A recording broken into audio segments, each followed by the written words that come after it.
Good afternoon. Today I'm going to be talking about refuting Christopher Hernandez's claim that early school starting times are negatively impacting students.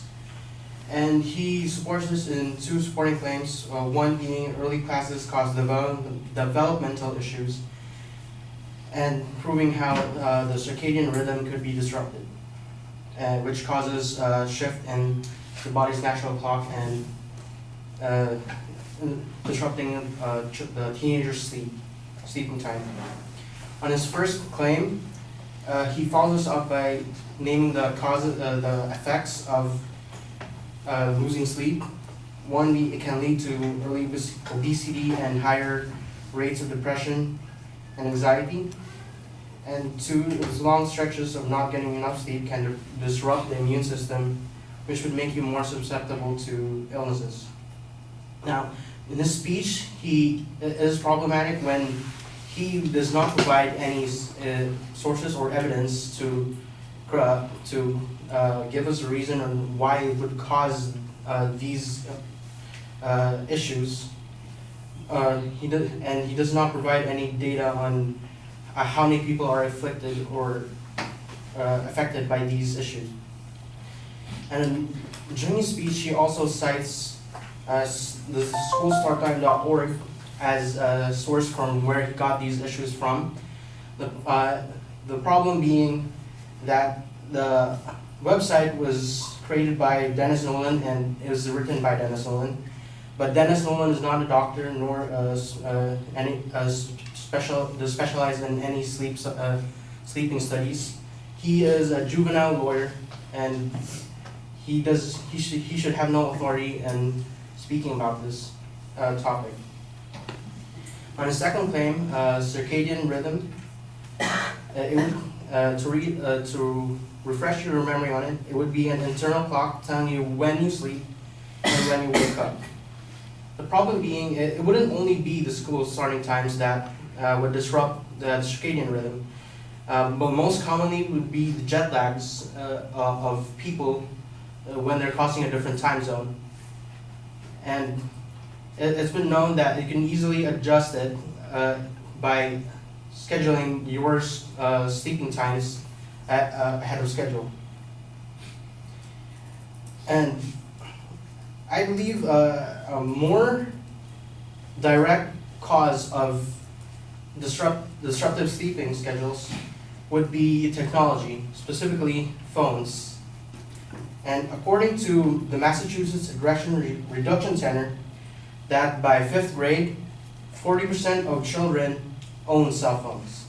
And the National Center for Biotechnology Information, for the NCBI, states that there is a 5-fold increase in access to mobile devices during 2011 to 2013. With this much scale and this much readily available mobile technology, it is more plausible to conclude that teenagers spend more time on their phones during nighttime than they are being affected by the early school starting times. Thank you.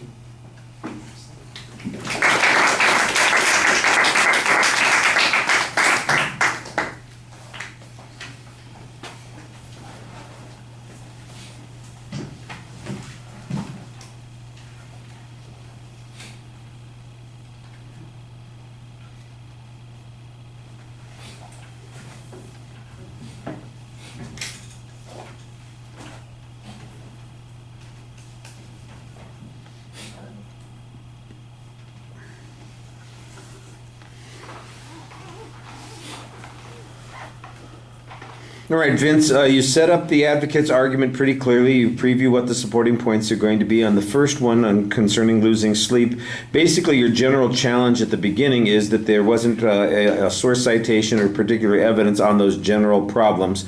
That's a reasonable press to make, although I don't think that that's the key issue, since the causality is the thing that matters the most.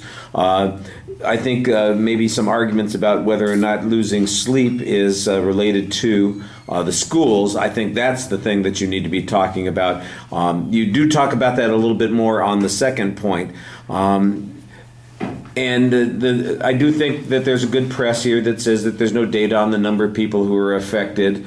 Your challenge on the one author at the site that the advocate got information from, it's a reasonable press. When you say that they're a juvenile lawyer, I assume you mean that they deal with juveniles as opposed to they're a 12-year-old lawyer. I think that somebody who does have some connection with juveniles and the problems that they have may have some credibility. You're kind of dismissing them as if they wouldn't have any knowledge of these subjects. They aren't testifying as a doctor, I don't think. They're just listing information. But they should be a source for that information. I do agree with that.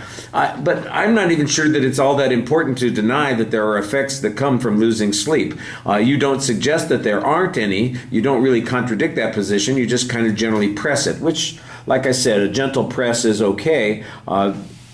But this doesn't seem to be where the key part of the argument is. The key part of the argument is on the second point, where the claim is basically that the school early starts are interfering with the circadian rhythm. And your best argument, I think you've got two arguments here that deal with this. One is jet lag and the other is the use of technology. The jet lag thing would probably only apply if people were flying on a regular basis, on school days. And I'm not exactly sure that that is helping you very much. That doesn't seem like it's very credible that everybody's losing sleep each night because they're passing through a different time zone before they go to school the next day. That, I think, is a little extreme. I don't think anybody's going to buy that one. Your much better argument is the technology issue.